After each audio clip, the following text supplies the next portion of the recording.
여성 공감 직업 토크쇼 그녀가 돌아왔다. 안녕하세요, 이채은입니다.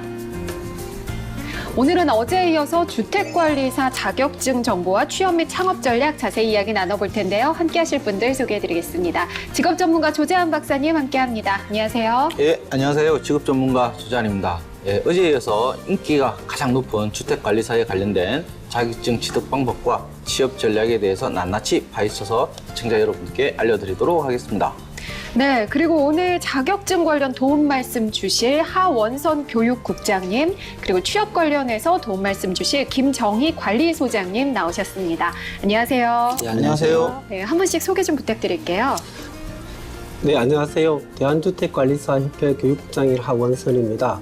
오늘은 주택관리사 자격증에 대해서 알아볼 텐데, 주택관리사 자격증은 건설에서 관리로 넘어가는 트렌드가 바뀌고 있습니다. 그것들을 통해서 공동주택에서 얼마만큼 잘 관리할 수 있을지 그것들을 판단하고 좋은 계기가 되는 주택관리사를 오늘 열심히 알려드리도록 하겠습니다. 네, 김정희 관리소장님도 소개 부탁드릴게요. 네, 안녕하세요. 김정희입니다. 어떤 분야든 자격증만으로 끝나서는 안 되겠습니다. 실제로 어떤 취업 영역이 있고 어떻게 취업할 수 있는지에 대해서 오늘 자세하게 취업 정보에 대해서 알려드리도록 하겠습니다. 네, 이번 주 중장년 특집으로 함께하고 있습니다. 이번 주 중장년 특집 추천 직업 바로 주택관리사인데요. 과연 어떻게 하면 주택관리사가 될 수 있는지 궁금하셨던 분들 오늘 저희와 함께 하시면서 좋은 정보 얻어가셨으면 좋겠습니다. 그녀가 돌아왔다 화요일에 만나는 그녀의 취업 스케치 지금부터 시작합니다.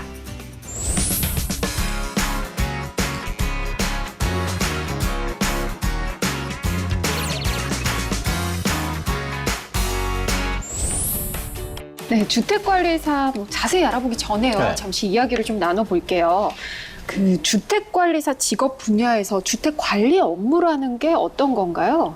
네, 저희 주택관리사가 현장에서 하고 있는 업무는요, 공동주택을 안전하고 효율적으로 관리를 하고 있고요. 또 이제 공동주택의 입주민들의 권익을 보호하기 위한 업무를 저희는 하고 있습니다.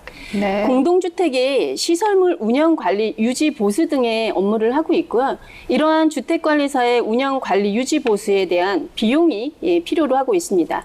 그러한 비용에 필요한 비용이라든가 경비를 저희가 이제 관리비 부과를 하고 있는 수납, 지출, 관리의 업무를 네. 저희 현장에서는 하고 있습니다. 국장님, 제가 궁금한 게 있는데요. 그 아파트 관리 사무소에 계신 소장님 비롯해서 직원분들 계시잖아요. 네. 그분들이 다 주택관리사인 건가요? 네, 아닙니다. 다는 아니지만 네네. 아파트마다의 상황은 좀 다르긴 합니다. 그렇지만 일반적인 아파트들은 주택관리사인 관리사무소장 1명, 네. 그리고 그것들을 보장하는 관리과장, 그리고 거기에서 또 경비 업무를 하는 경비 업무, 기타 네. 이런 부분이 만들어져 있고요. 또 하나 더 말씀드릴 수 있는 것들은 단지 규모가 크다면 규모에 따라서 관리과장이나 관리팀장을 주택관리사를 채용하는 경우들이 있습니다. 그래서 한 명이거나 네. 뭐 두세 명이거나 이런 경우가 일반적입니다. 보통 이제 소장님들은 대부분 이제 주택관리사이신 거고, 네. 나머지 분들은 뭐 관리사가 더 있는 경우도 있고 아닌 경우도 있고 그렇군요. 네, 그렇습니다. 네네. 오늘 이거를 보면서 시청하시는 분들도 이제 처음 아시는 내용일 네. 것 같은데요.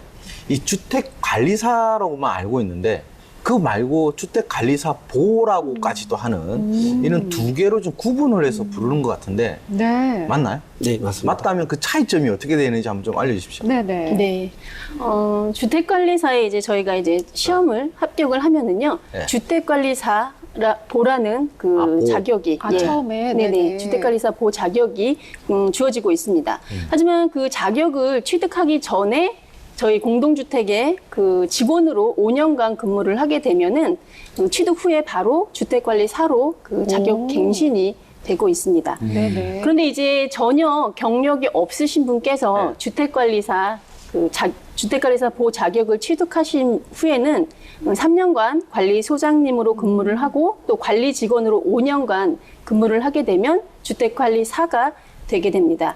그래서 주택관리사와 주택관리사 보호가 이제 차이점은요, 근무하는 단지의 세대 규모 수가 다르다라고 볼 수가 있겠습니다. 네네. 그래서 주택관리사 보호 같은 경우에는요, 500세대 미만의 근무가 가능하고요. 네네. 그 이상 되는 세대는 주택관리사가 되면 세대 규모와 상관없이 관리 근무하는데 예, 가능하다라고 볼 수가 있겠습니다. 그렇군요.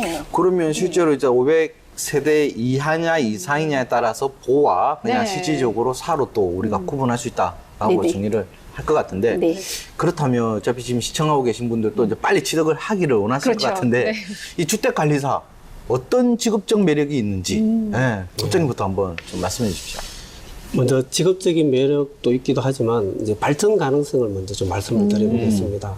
이 주택관리사가 어떤 발전성이 있었냐면 이제 1973년으로 한번 돌아가 보겠습니다. 1973년도에 주택건설촉진법이 만들어졌었고 그때에 관리 부분이 일정하게 일어나고 있었습니다. 이제 그때는 주택건설촉진법으로서 이제 진행했던 시대를 저희는 이제 1세대 공동주택이라고 합니다. 네. 그리고 그걸 약 30년 동안 진행하다가 2003년도에 주택법이라는 게 만들어졌습니다. 주택법이 만들어지면서 그때는 주택관리사라는 단체를 만들 수 있다는 이런 규정들도 있었고요. 그래서 주택관리사의 단체가 만들어지는 그런 시대를 저희는 주택법 시대라고 하고 또는 2세대 공동주택 관리 시대라고 합니다. 네. 그리고 나서 이제 3세대로 넘어와서 2016년도입니다. 그래서 13년 만에 공동주택관리법이라는 게 제정됐습니다. 여태까지는 주택을 건설하고 공급하고 관리하고 자금 공급 이런 것들을 중심이 되었다면 이제는 3세대 공동주택에서는 공동주택을 관리하는 데에만 집중하겠다. 그래서 공동주택 관리법이 만들어졌고요. 이 3세대 공동주택에서는 가장 두드러지게 볼 수 있는 것들이 주택관리사 업무에 대한 부당간섭 배제라는 법적인 어떤 제도가 받침이 되어 있고요. 그래서 이제 차후에 이제 4세대 공동주택까지 이제 예상하고 있습니다. 그것들은 주택관리사법이 이제 마련될 거라고 보고 주택관리사법이 되는 그런 시대를 4세대 공동주택이라고 볼 수 있을 거로 예상됩니다. 네. 앞으로 그러면 더 발전을 할 수가 있겠네요. 네, 그렇다고 생각합니다. 네, 네. 계속 진행형이다. 네, 소장님은 네, 어떤 네. 매력이 있는지 좀 말씀해 주시죠. 네, 이제 저희 주택관리사의 제가 매력이라고 표현을 하면은요, 네. 건물의 유지 관리를 저희는 현장에서 하고 있고요. 그 전기 등의 시설물 관리와 관련된 일을 하기 때문에 여성분들이 다소 낯설다라고 생각되고 남성분들만 하는 직업이 아닌가라는 그렇죠. 맞아요. 생각이 들 텐데요. 네. 예, 그렇지는 않습니다. 과거에 비해 여성 소장님들의 비중이 점점 늘어나는 추세이고요. 네네. 봤을 때 여성이 가지는 섬세하고 세밀한 부분도 이제 저희가 여성분들은 살림을 하다 보니까 그러한 생각들이 여성에서 유리한 장점이 작용하고 있다라고 볼 수가 있겠습니다. 네. 그래서 근무하는 직원들과의 관계라든가 입주민들과의 소통과 대화하는데 여성으로서 굉장히 유리한 면이 있다라고 볼 그렇죠. 수가 있겠습니다. 네. 그러나 주택관리사가 자격증만 취득했다라고 되는 것이 아니고요. 꾸준한 자기 개발이라든가 자기 노력이 필요로 하겠습니다. 특히나 여타 직업과 다르게 저희 직업은 출퇴근 시간이 좀 정확하다라고 볼 수가 있을 것 같고요. 맞아요. 아, 그렇죠. 예. 정년 퇴직이라는 연령이 저희는 딱히 정해져 있지가 않습니다. 아, 그래요? 네. 그래서 제2의 인생 설계를 하는 데 있어서 굉장히 매력적인 직업이다라고 볼 수 있겠습니다. 예. 괜찮은데요. 그러게요. 네, 그렇다면 정말 또 중장년 여성들에게는 굉장히 좋은 직업이 아닐까 싶은데 어떤 점이 어떤 여성들한테 어울릴 거라고 생각하시나요? 네, 주택관리사 하면 이제 남자분들이 하다 보니까 뭐 성격이 이제 와일드해야 되고 또 이제 활발한 성격이고 또 이제 말을 잘하는 사람이 할 수 있을 거다라고 좀 그래요. 네. 생각하실 것 같은데요. 소심하고 이제 나서기 좋아하지 않는 내가 할 수 있을까라는 생각을 해서 하는데 사실 제가 보면 자리가 사람을 만드는 것 같습니다. 네. 제 주변에 여성 소장님들 보시면요. 굉장히 조용하고 차분한 소장님들이 그 단지에서 인정받고 장기간 근무하시는 소장님들이 대부분이십니다. 네. 할 수 있다라는 적극적인 생각만 하시면요. 누구라도 도전하시면 해볼 수 있는 직업이다라고 제가 생각됩니다. 네. 저 또한 제가 처음에 관리소장 시작을 할 때요. 아주 소심한 성격이었고 남 정말요? 앞에서 말도 제대로 못하는 지금 너무 잘하시는데요. 네, 걱정도 많고 두려움이 많았었는데요. 네. 계속 이렇게 관리소장을 하면서 현장에 대한 업무 파악도 하고 그 특성도 파악하다 보니까 네. 많이 수월해진 것 같습니다. 그래서 모든 일이라는 게 처음에는 제가 볼 때 힘든 것 같고요. 고비가 넘어가고 이런 것을 극복하다 보면은 안정적으로 되는 것 같습니다. 그럼 국장님, 네. 실질적으로 이제 남성분들의 이제 뭐 전부다라고 했던 이 주택관리사 이 관련해서 자격증 취득하시는 성별의 비율 네, 네. 지금 어떻게 변하고 있는지 좀 말씀해 주시죠. 저는 이제 주택관리사를 사회입니다. 사회면 1996년도 10월 달에 이제 자격증을 땄고, 아유, 이제 그때만 해도 거의 시험을 공부할 때나 아니면 시험 치러 가면 남성 위주로 이렇게 했었고, 그렇죠. 그렇지만 네네. 지금 이제 19회 자격증이 나오고 지금 현재를 봐보시면 거의 한 25%에서 30% 정도의 이 자격증을 딸린 여성분들이 있고, 또 연령대를 봐보시면 연령대도 상당히 이제 젊은 척 30대 말에서 40대 초반의 그래요? 여성들이 네. 굉장히 많이 도전한다 이렇게 볼 수 있을 것 같습니다. 굉장히 수치가 많이 늘어나고 있네요. 네. 제가 봐도 앞으로 20회, 21회 가면 갈수록 한 5대5에서 여성분들이 확 능을 쓸 수 그럴 수도 있는 있죠. 이런 치료 네네. 같은데. 굉장히 젊어질 거라고 예상이 되고 또 네.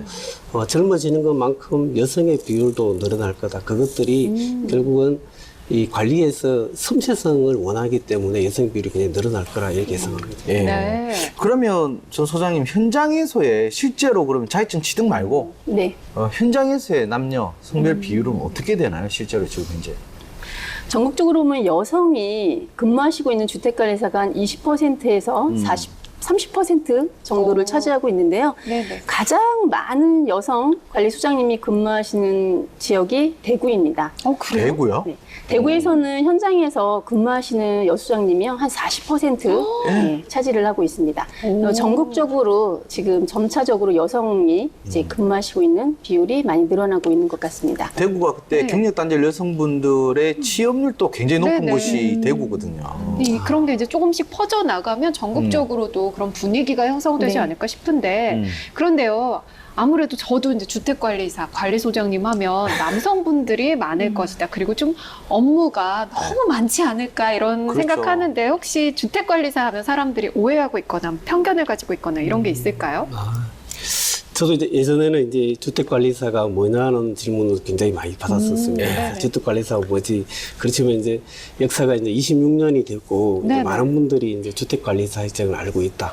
그래서 특히 이제 중년에서 퇴직을 정년에 임박한 이런 분들은 주택관리사가 취득하고자 하는 선호 1위의 네네. 또라고 생각합니다. 그렇기 때문에 그렇게 이제 오해 부분은 이제 많이 사라진 것 같다. 그래서 굳이 한 말씀 드린다면 아직도 이제 주택관리사는 아파트에서 집사 정도로 생각하는 입주민들이 아이고. 가끔씩 있어요. 네. 하지만 그런 분위기는 지금 굉장히 많이 사라지고 지금은 전문 자격원으로서의 많이 대우를 받고 있다 이렇게 볼 수 있을 것 같습니다. 네. 실제로 이제 일을 하시면서 좀 사람들이 오해하고 있거나 이런 게 네. 있을까요? 과거 10년에서 15년 전만 해도 아파트 관리소장님이 뭐예요? 라고 이제 주변에서 네. 물어보시는 분들이 많으셨었습니다. 또 입주자 대표 회의라고 하는 역할에 대해서도 전혀 알지 못하는 생소한 단어로 많이 받아들였었는데요. 또한 요즘에는 언론에 이제 관리소장님의 비류에 대한 연류 이런 기사들이 많이 종종 하고 있어서 색안경을 끼고 보시는 분들이 많은 것 같은데요. 실제 현장에서 근무하시는 저희 다수 소장님들은 책임감과 사명감을 갖고 근무를 하고 있습니다. 공동주택 업무는 작년 2016년도에 저희 공동주택관리법이 제정이 되겠습니다. 그래서 저희는 법령이라든가 또 규정, 지침에 의해서 저희가 전문적으로 현장에서 관리 업무를 처리를 하고 있습니다. 네. 저도 오해인지 모르겠는데 네. 제가 느끼기에 관리소장님들은 만능 해결사이시고 그러니까 그렇죠. 좀 네. 문제 생기면 관리소에서 먼저 다 전화를 하잖아요. 네. 말씀드리면 근데 맞습니다. 또 바로바로 해결이 돼요. 그러니까요. 분명히 제가 할 때는 안 됐는데 네. 그 소장님들 예전에 저희도 이제 해주시더라고요. 초창기 에피소드를 잠깐 말씀드리면 네. 처음에 이제 관리소장 할 때 관리사무소 근무하면 우리 여성 어머니들이 이제 운전하다가 사고 나도 저희한테 전화. 그 정도로 이제 저희가 다 해야 될 거로 이렇게 네. 생각하시죠. 실제는 이제 저희가 해야 될 업무들이 공용 부분에 대한 관리를 해야 된다. 그래서 실제는 보지는 않았지만 아파트에서 드러나지 않는 지하 주차장에 가보시면 네네. 전기 시설물이나 네. 그렇죠. 시설물이고 소방 시설물과 기계 시설물 이런 것들이 굉장히 그것들이 정상적으로 유지가 돼야만 아파트에서 물도 먹고 밥도 먹고 이렇게 할 수 있는 일이 있다 이렇게 볼 수 있습니다. 앞으로는 전화를 좀 자제해야 돼요. 그러면 혹시 대학교에도 주택관리사와 관련된 학과가 있나요? 지금 현재 관련 학과는 전혀 없습니다. 전혀 없지만 네네. 그 부동산 학과를 갖고 있는 학과에서는 그렇죠. 공동주택 관리 실무라는 과목으로서 이 개설을 많이 하고 있고요. 그래서 이제 개인적으로는 이제 숭실사이버대학과 그 열린사이버대학에서 네. 이제 부동산 학과에서 공동주택 관리 실무 강의를 직접 이렇게 하고 있습니다. 하고 있기 때문에 아무래도 이제 법이 바뀌었어요. 법이 바뀌었고 법이 새로 제정됐기 때문에 공동주택 관리가 굉장히 이제 활성화될 수밖에 없는 상황이다. 그러면 네. 이제 앞으로는 공동주택 관리과가 생길 거라고 예상이 되고 또 저희 뭐 대한주택협회에서도 이 부분을 굉장히 좀 부동산학과가 아닌 공동주택 관리과를 생성하려고 굉장히 노력하고 있다 이렇게 볼 수 있을 것 같습니다. 굉장히 큰 살이 걸린 중요한 부분인 것 같네요. 그렇습니다. 자, 지금까지 주택관리사에 대해서 간단하게 이야기 나눠봤는데요. 자격증부터 취업까지 어떻게 전략을 세우면 좋을지 자세한 정보 지금부터 살펴보겠습니다.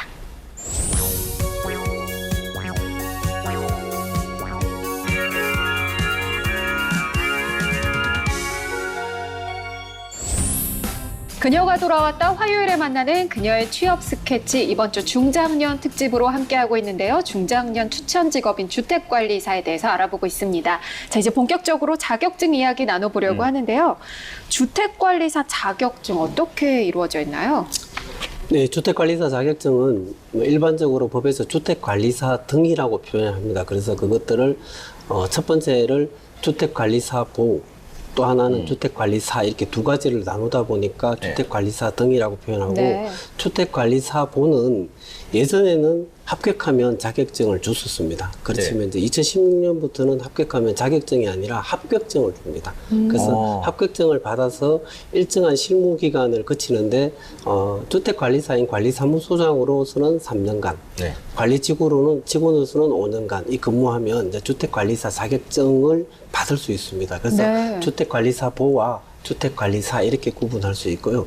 이것들을 예전에 이제 시험을 어떻게 쳤었냐 하면, 최초 이제 90년도에 이제 처음으로 이제 주택관리사 시험을 봤습니다. 90년도에 1회라고 하고, 그때 약 한 2,388명이 이제 합격했습니다. 그래서 그때부터 시작했던 이 주택관리사 자격증이, 그때는 2년에 한 번씩 이 경년제로 이렇게 치러주고 있습니다. 그래서 1회부터 총 9회까지는 2006년도까지는 경년제로 치고 있다가 2007년도 10회부터는 이제 매년 취득하는 형태.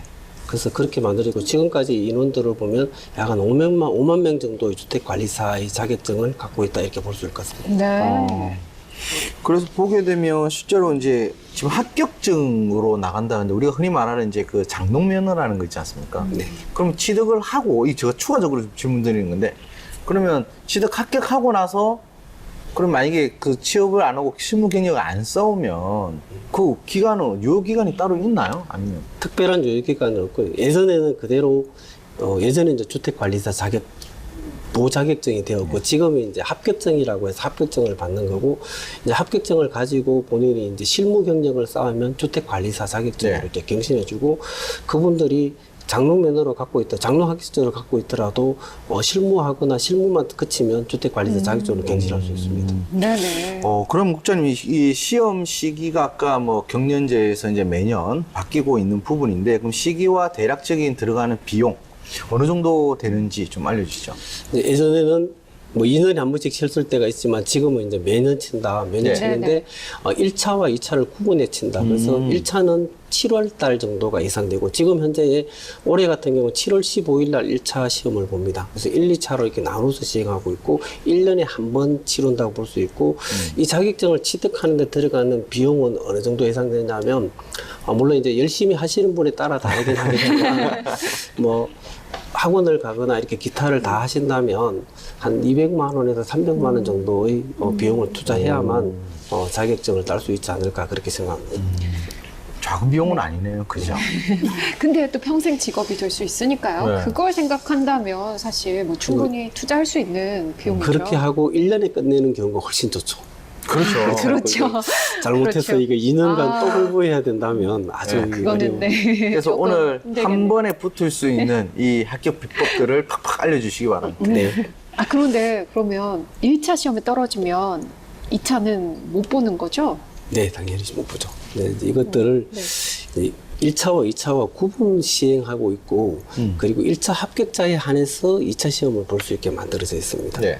그래서 1차 합격생에서 2차 시험을 보고 또 만약 2차 시험에서 떨어졌다면 2차 시험이 떨어졌다면 1차 시험 합격한 사람은 내년에 한 번은 1차 시험을 안 보고 2차만 볼 수 있는 그렇게 네. 제도가 만들어져 있습니다. 한 번만. 네. 한 번만 유의합니다. 시험이 필기만 있나요? 아니면 실기 시험이 또 있는 건가요? 이제 저희는 이제 필기 시험과 실기 시험으로 구분하지 않고 주택관리사보 1차 시험, 주택관리사보 2차 시험 이렇게 나눠져 있습니다. 네. 그래서 1차 시험은 뭐 과목의 특성상 똑같이 이 오다 선지형으로 형태로 이렇게 이루어집니다. 네. 그렇지만 2차 시험인 경우에는 뭐 오다 선지 형태도 있지만 주관식을 가미한 이 단답형의 문제로 이렇게 출제되고 있습니다. 박사님, 네. 작년에 주택관리사 자격증 1, 2차 네. 합격률이 어느 정도나 나왔나요? 2010년 기준으로 이제 1차 합격률이 굉장히 이거 낮은 수치입니다. 그래요? 그래서 16.3% 정도가 1차에서요? 네, 그래서 2012년도부터 16년도까지 이제 5년치 평균이 아까 본 것처럼 거의 비슷하죠. 이제 약 한 16% 정도 나오게 되고요. 2014년도 데이터를 보게 되니까 이 수치는 더 어마어마합니다. 한 그래요? 8.5% 정도 나옵니다. 아이고, 그러니까 이게 무슨 일이 있었던 거죠? 그러게 이거 나중에 한번 물어봐야 될 것 같은데요. 지금 점점 네. 이제 높아지고 있는 추이를 좀 보이고 있고요. 2차 합격률은 근데 생각보다 굉장히 높습니다. 그러니까 극과 극이다라고 볼 수 있을 것 같은데 2차 합격률이 2010년도 기준으로 79.6%가 나왔어요. 네. 그래서 평균으로 보게 되면 약 한 73% 정도 나오는데 왜 이런 현상이 나오는지 네. 어쨌든 1차와 2차는 거의 양극화를 보이고 네, 있다라는 네. 거죠. 아니, 왜 이렇게 1차 합격률이 낮은 건가요? 먼저 이제 1, 2차를 네. 분리 시행한다는 말씀을 제가 드렸고 네. 네네. 1차 시험은 준비가 안 된 분들도 응시를 하시고 그리고 1차에서 시험을 통해서 한 번쯤 걸러내는 거죠. 합격생을 1차에서 네네. 합격생을 걸러낸 그분들이 다시 2차 시험을 보는 거예요. 그렇죠. 그러다 보니까 1차와 2차가 좀 다른 모양새를 만들 수 있는 거죠. 그러다 보니까 1차는 네. 난이도가 어려워서 1차의 합격률이 떨어지는 게 아니라 보시는 분이 많아진 거죠. 그래서 약 한 10,000명에서 13,000명이 늘 응시를 하고 계시고 네. 그 인원의 약 한 10%에서 15% 전후가 이제 시험 준비가 돼 있다 이렇게 보시면 되고요. 그 네네. 15% 합격한 사람들이 한해서 다시 2차 시험을 보는 거죠.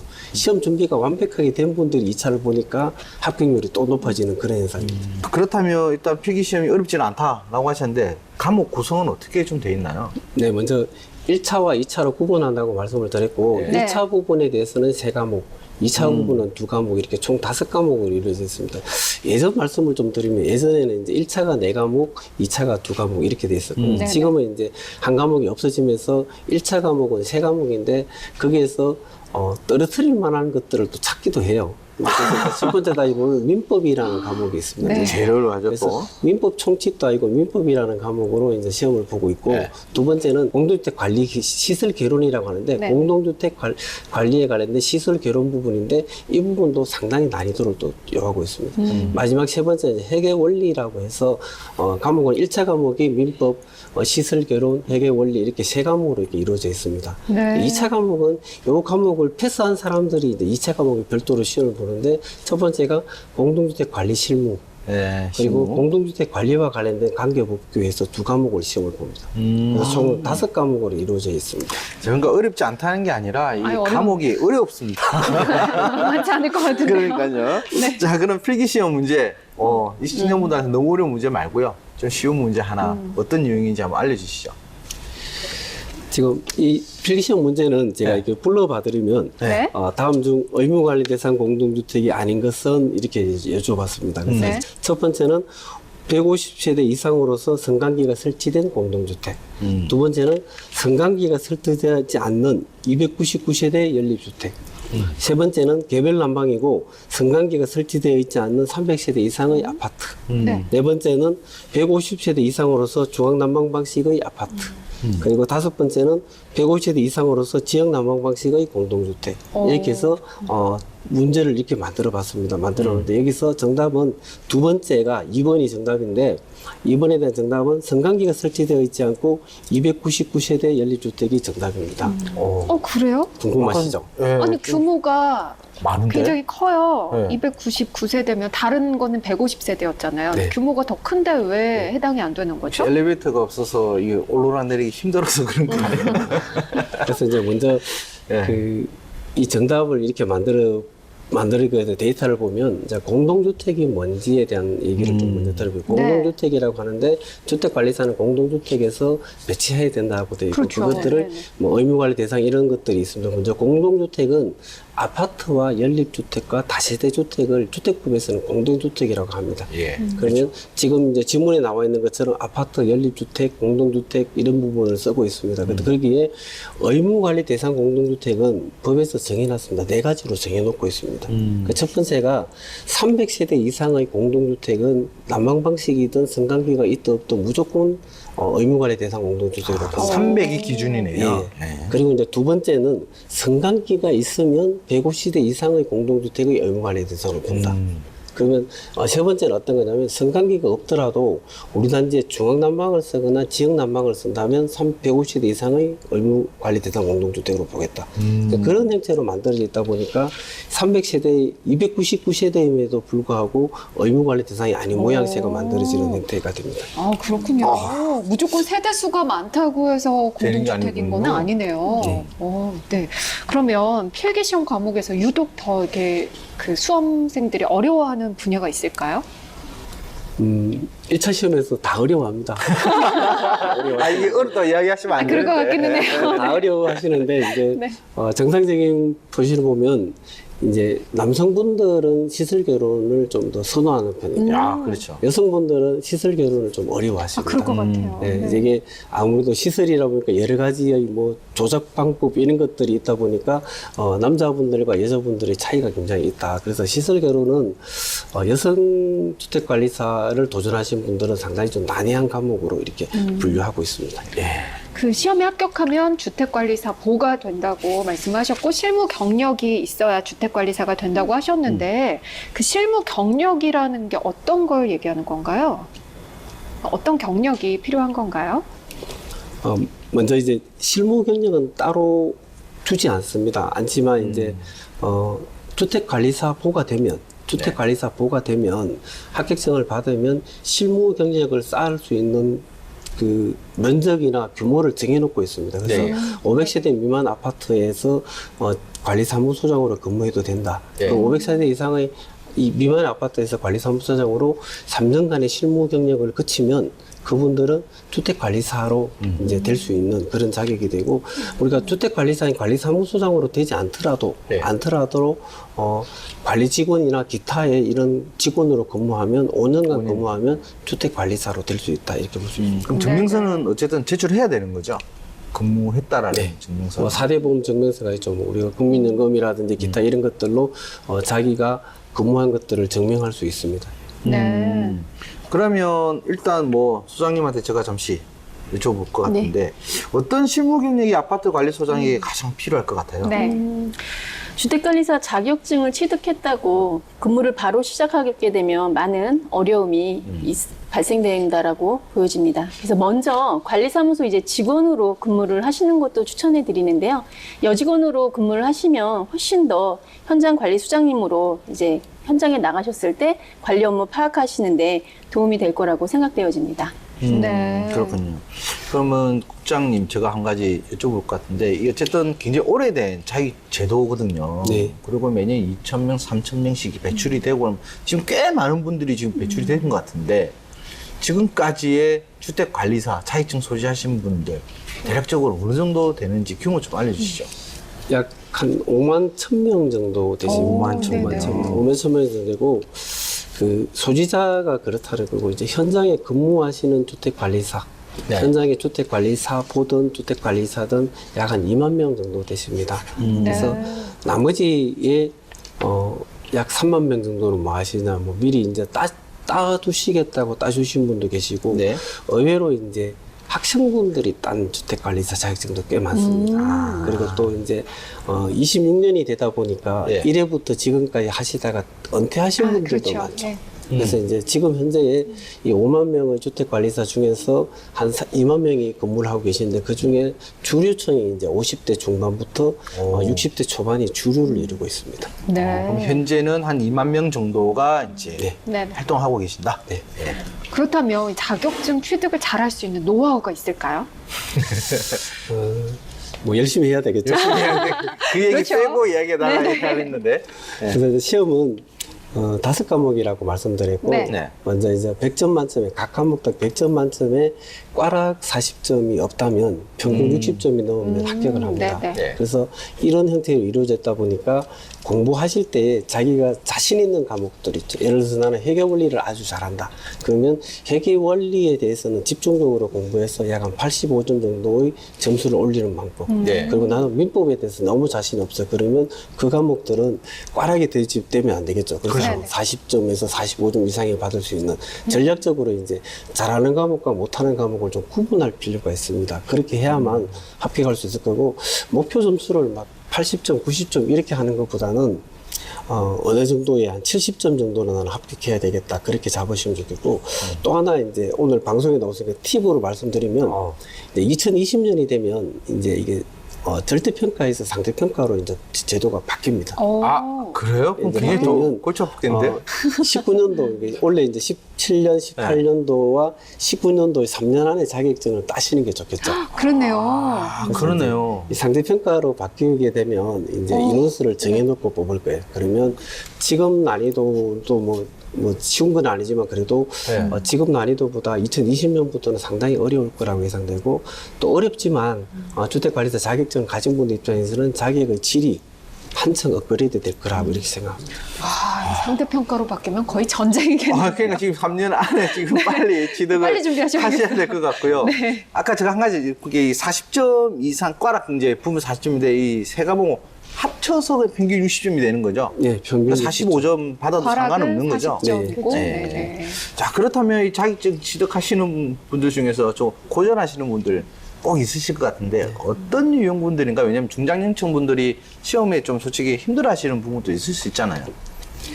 가장 고전하시는 분은 공부 안 하신 분이 정답입니다.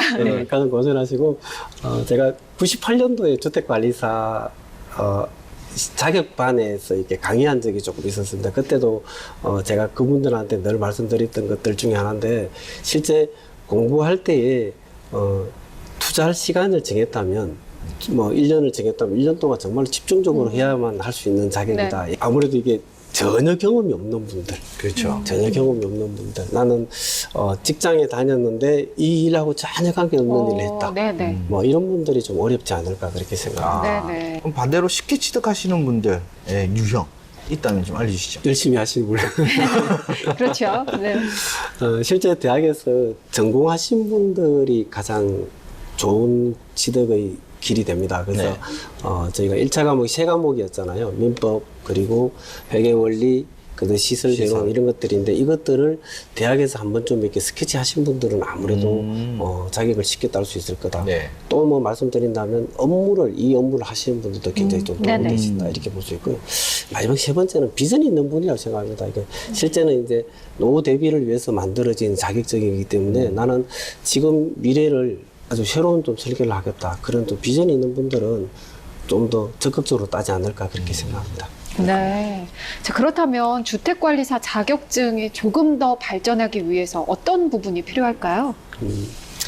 먼저 제도 개선이라고 합니다. 주택관리사 제도 개선이라고 하는데 제도 개선이라는 게 다른 어떤 것보다는 주택관리사 자격증이 더 좋아지려고 하면 회원들, 주택관리사 자격을 갖고 있는 분들이 안정적이고 권익이 유지돼야 그렇죠. 된다. 네네. 그렇게 생각합니다. 첫 번째는 이 고용 확대에 관련된 법이 있어야 된다. 그리고 또 고용 확대와 고용 안정 부분이 있어야 되는데 이것들을 부연 설명에 왜 이것들이 필요하냐 하면 부당 해고의 사례들이 가끔씩 일어납니다. 그렇지만 이제 그래요? 다른 자격증과 다르게 부당 해고 부분이 보완되지 않는다면 좀 무리가 있다 이렇게 볼 수 있고 두 번째는 관리사무소상으로 배치하고자 하는 이 의무관리 대상이 확대돼야 됩니다. 그래서 집합건물법이 이제 이렇게 개정이 되려고 하고 있고 그런 개정을 통해서 이렇게 제도가 개선될 거라고 보고 있습니다. 네. 마지막으로 이제 보면 공동주택에서의 가장 중요한 제도가 의결과 집행이 구분되어 있습니다. 주택관리사들은 집행의 업무를 갖고 있고 의결을 하고 있는 부분이 입주자 대표회의입니다. 그래서 입주자 대표의 의결권과 그리고 집행하는 집행권이 이렇게 충돌되는 경우가 굉장히 많습니다. 네. 그래서 그것들을 의결과 집행을 명확하게 구분하는 그런 제도적인 장치가 마련되면 좋을 것 같습니다. 네. 자, 지금까지 주택관리사 자격증 관련해서 이야기 나눠봤는데요.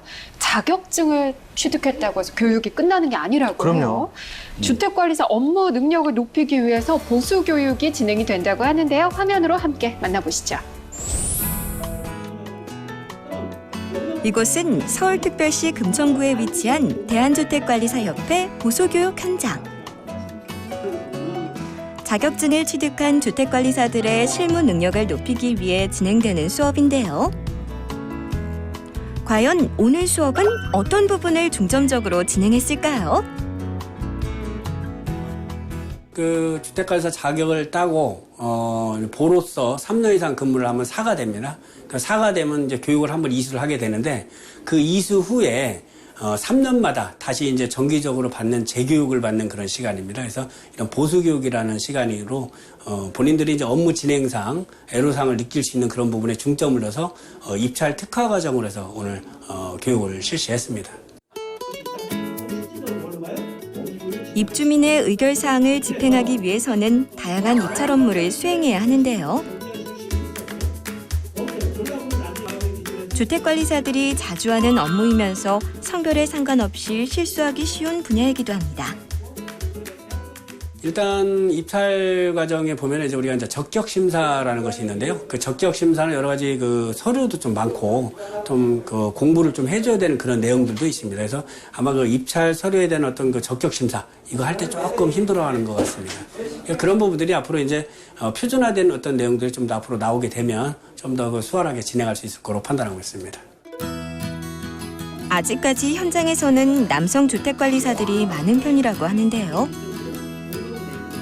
여성들의 진입이 쉽지는 않지만 점점 증가하는 추세입니다. 처음에는 격리 업무를 시작했고요. 그러다 보니까 나이가 있고 나이가 먹어서도 오랫동안 할 수 있는 게 관리수장을 할 수 있을 것 같아서 관리수장으로 도전을 했습니다. 그리고 제가 우연찮게 여소장하고 근무를 했어요. 그래서 여소장님께서 뭐 강단도 있고 커리어먼 같고 그래서 너무너무 부럽고 그래서 시작하겠습니다. 많은 사람들을 상대하는 직업 주택관리사. 입주민들의 다양한 민원을 해결하는 것은 물론 관리사무소 직원들과의 협업도 중요한 자리인데요. 과연 여성 주택관리사들은 어떤 부분을 힘들어할까요? 시설 관리 분야라든지 직원 관리 여러 방면이 있지만 그 중에서도 가장 이제 힘들었던 부분이 일단 매체에서 말하는 관리 사무소에 대한 좋지 못한 인식이라든지 비리의 발상지처럼 언론에 보도되는 그런 이제 방송이 됐을 때는 저희 이제 그 회의감을 많이 느끼는 직업에 대한 회의감을 많이 느끼는 그런 부분이 가장 어려웠던 것 같습니다. 많은 노력과 시간 투자가 필요한 주택관리사 자격증 시험. 하지만 주택관리사가 된 후에는 정년에 상관없이 오랫동안 전문성을 살려서 일을 할 수 있는 장점이 있습니다. 공동주택에 대해서 현재 여성 소장님들이 약 30%가 넘어가고 있습니다. 여기에 계신 분들도 아마 도전하시면 누구든지 공동주택 관리 전문가로서 활동이 가능하실 걸로 믿고 있습니다. 화이팅입니다. 네, 지금까지 자격증 정보에 대해서 살펴봤고요. 이제 취업 정보에 대해서 본격적으로 이야기 나눠보겠습니다. 주택관리사 자격증을 취득한 후에 진출 영역은 어떻게 되나요? 네, 저희가 앞서서도 계속해서 말씀을 드렸지만 공동주택 관리소장으로 당연히 네네. 근무가 가능하고요. 근무가 가능한 공동주택의 의무관리 대상은 저희가 앞서서도 말씀을 드렸습니다. 300세대 이제 공동주택이라든가 150세대 이상의 공동주택 중에 승강기 설치라든가 중앙난방, 지역난방, 주상복합의 아파트인 경우에 의무적으로 저희 주택관리사를 자격을 갖추신 분께서 근무하도록 배치 의무화 되어 네. 있습니다. 하지만 요즘에 보면은요, 150세대 미만 공동주택은 물론이고 집합 건물과 같은 오피스텔 등에서도 네네. 예, 건물 관리 유지하는 곳은 주택관리사 자격을 갖춘 분들에게 맡겨서 전문적인 관리를 하고자 하는 곳이 많아지고 있습니다. 네. 또한 공동주택을 관리하는 주택관리업 회사가 또 따로 있는데요. 거기 그래요? 직원으로도 근무가 가능합니다. 네네. 또 이제 주택관리사로 경험을 쌓은 후에 주택관리업 회사를 개업해서 직접 운영, 관리하는 분들도 계시다라고 말씀드리고 싶습니다. 네. 그러면 실제로 우리가 보통 취업처에서는 어떤 주택관리사분을 좀 원하시나요, 소장님?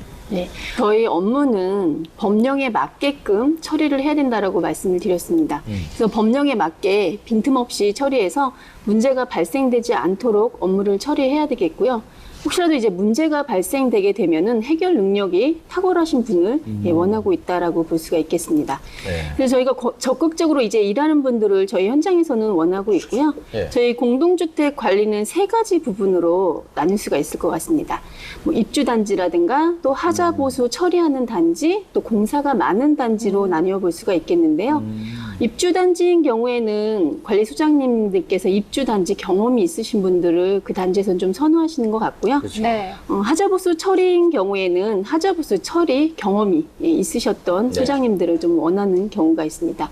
또한 오래된 공동주택 같은 경우에는 공사 진행을 많이 하다 보니까 공사 경험이 있는 소장님들을 많이 현장에서는 원하고 있으신 것 같습니다. 다양한 네. 형태에 따라서 그렇죠. 전략을 잘 네. 세워야 되겠네요. 네. 네.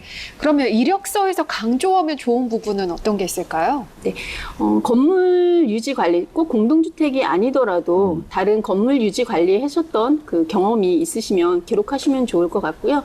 또한 타 직종에서 저희와 연관되어 있지 않은 직종이다 하더라도 그 관리자 경험이 있으시면 훨씬 더 유리할 거라고 보여집니다. 또 이제 전직 또 영업을 관련된 직종에 있으셨던 분들도 저는 유리할 거라고 그래요? 보여지고요. 또 앞서 저희 국장님도 말씀을 드렸지만 회계 분야에서 조금 더 지식이 있으신 분들은 관리비 부과 이런 부분들에 대해서도 훨씬 더 유리하다라고 그렇죠. 보여집니다. 예.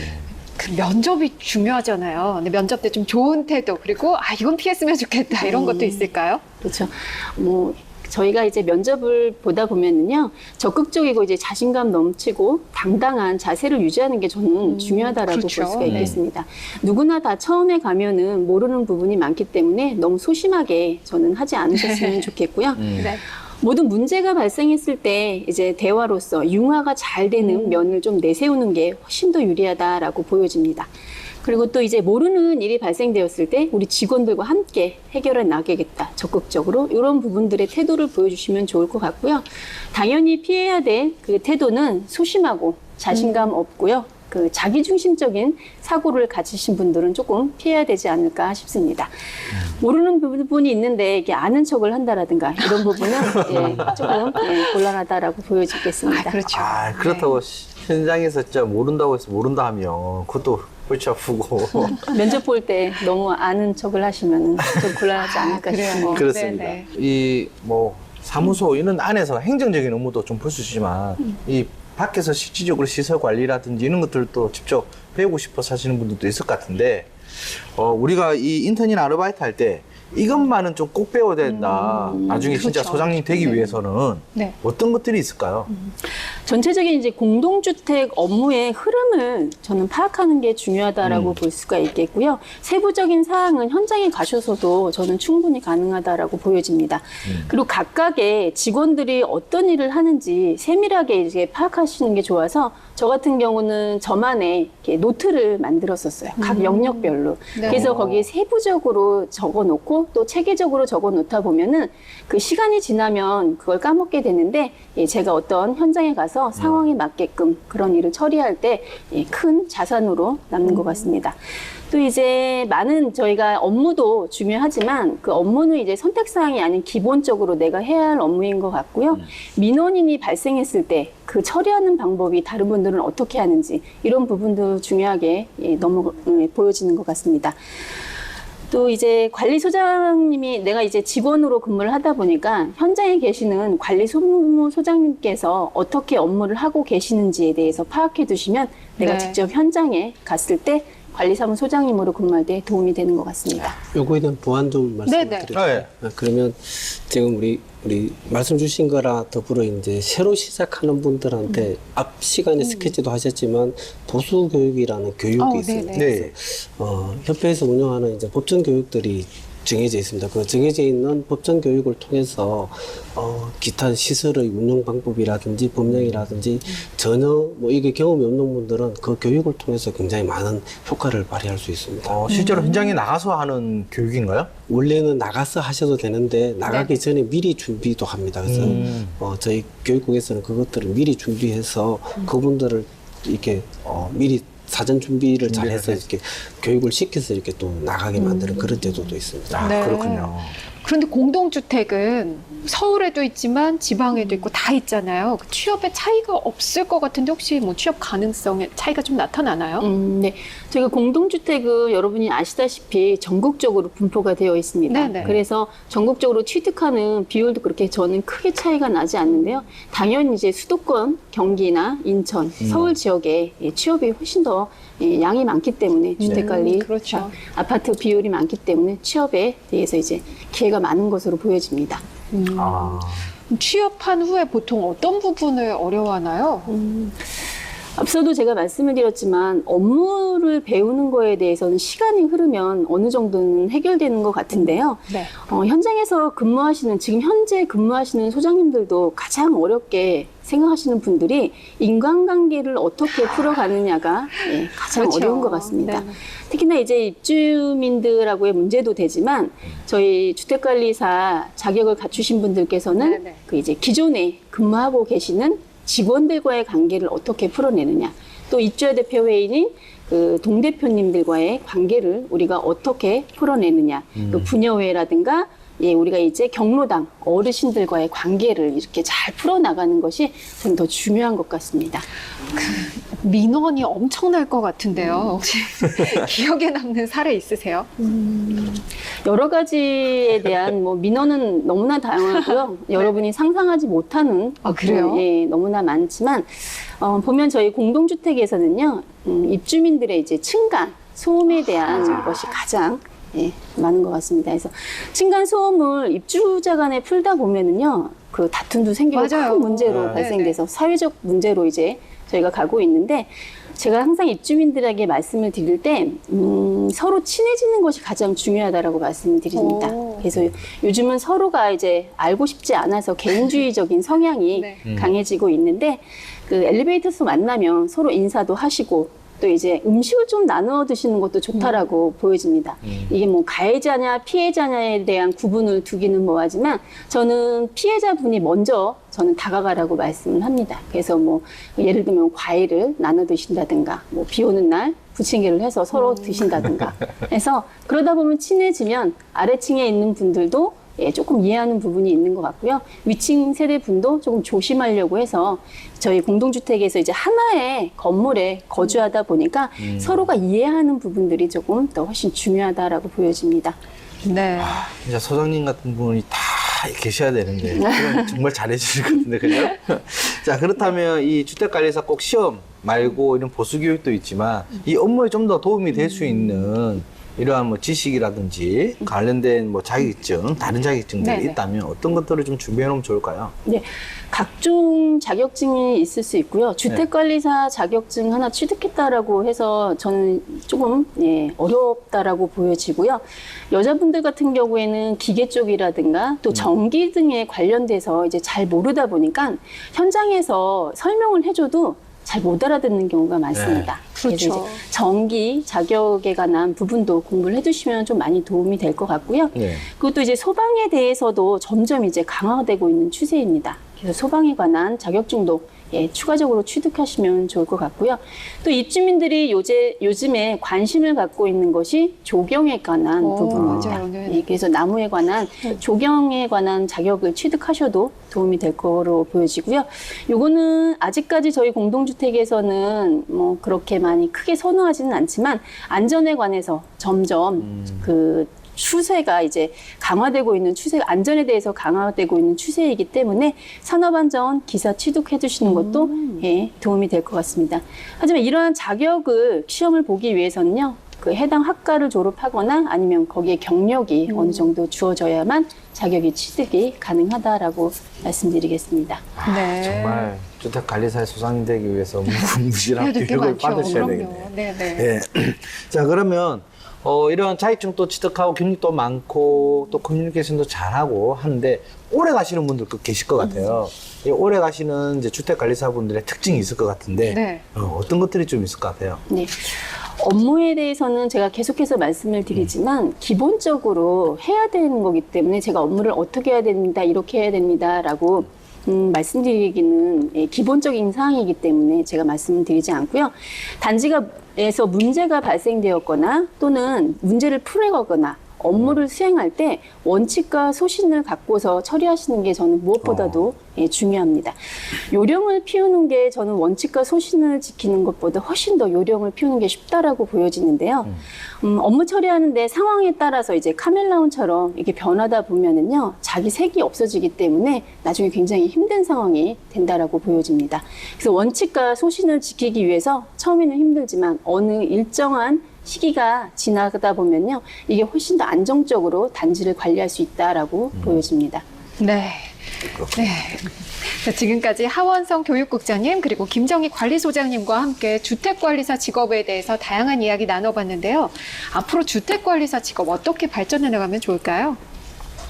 네, 먼저 공동주택관리법이 제정이 되었기 때문에 관리 집행과 의결 집행은 반드시 구분이 돼야 된다, 그렇게 생각하고요. 또는 이제 이 주택관리사법도 이제 만들어질 거다. 그러면 이 주택관리사법이 만들어지면 전문 지식을 가지고 있는 또 대우받는 그런 자격 제도로 이렇게 발전나갈 거라고 생각합니다.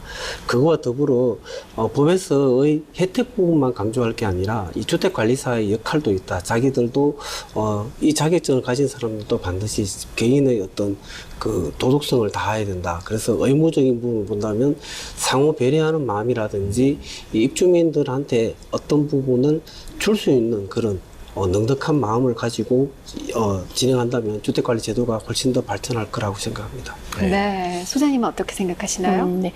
건물 관리와 관련된 집합 건물의 예를 들면은요, 저희가 이제 아파트형 공장이라든가 오피스텔 등 건물 유지 관리와 관련된 건물 관리하는 전문적인 자격을 갖추고요, 지식 있는 주택관리사가 근무해야 안정된 건물 관리가 될 것이라고 생각됩니다. 네.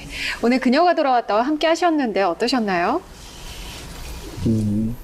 주택관리사 제도를 조금 더 홍보하고 싶었습니다. 네. 홍보하고 싶고 전체적으로 보면 주택관리사 제도가 27년밖에 안 돼 있는 청년입니다. 청년. 그러면 우리가 시대로 보면 뭐 아주 청년 시대이기 때문에 이 주택관리사 제도가 지금보다도 더 발전할 수 있는 무궁무진한 발전의 가능성이 있는 그런 제도라고 생각하고 오늘 참석할 수 있어서 너무 기쁘고 감사합니다. 네네. 네. 소장님은 어떠셨어요? 주택관리사를 도전하시는 분들에게요, 이제 제가 평소에 알고 있던 내용이라든가 경험에 대해서 얘기할 수 있는 기회가 주어져서 너무나 감사드립니다. 네. 자, 오늘 이제 주택관리사 도전하고 싶은 분들 많이 계실 것 같은데 우리 중장년 그녀들에게 응원 한 말씀씩 해주세요. 결혼하고 나서 이후에 이게 경력 단절되신 분들, 그런 분들은 이 새로운 직업에 모색하는 분들, 경력이 단절되거나 새로운 직업에 모색하는 분들, 이런 분들한테 적극적으로 추천하고 싶습니다. 또는 중장년인데도 불구하고 본인이 퇴직을 앞둔 분들, 그런 분들도 마찬가지겠죠. 그래서 이것들은 남성뿐 아니라 여성분들한테, 이 주택관리사는 어쩌보면 섬세한 여성분들한테 더 바람직한 직업일 수 있다라고 생각합니다. 그래서 이 자기의 섬세성을 갖고 있다면, 또는 다른 사람한테의 이 소통하는 마음이라든지 이런 부분을 가진 분들은 누구나 도전해 보시면 좋겠다. 그리고 도전하신다면 끝까지 이뤄내시고 화이팅 하셔서 꼭 성취하는 그런 중장년 여성이 됐었으면 좋겠습니다. 네. 네. 국장님 말씀하신 거대로 내가 과연 할 수 있을까라는 망설임보다는요, 도전해 보셨으면 좋겠습니다. 제 2의 인생 설계를 위해서 생각했던 것보다 훨씬 보람된 부분도 있고요, 활기 넘치는 여러분 나 자신을 발견할 수 있을 거라고 보여집니다. 네. 자, 지금 이제 꿈만 꾸고 계셨던 분들 오늘 저희가 알려드린 정보 통해서 정말 멋진 주택 관리사가 되셨으면 좋겠습니다. 오늘 좋은 말씀 해주셔서 고맙습니다. 감사합니다. 네, 그녀가 돌아왔다 화요일에 만나는 그녀의 취업 스케치. 오늘 준비한 이야기는 여기까지입니다. 내일은요, 현장에서 활동 중인 50대 여성 직업인과 함께 생생한 직업 현장의 이야기를 나눠보는 그녀의 잡담 시간 마련하고 있습니다. 내일도 저희와 함께 하시면서 주택관리사를 향한 꿈 이뤄가셨으면 좋겠습니다. 저희는 내일 다시 돌아오겠습니다. 고맙습니다.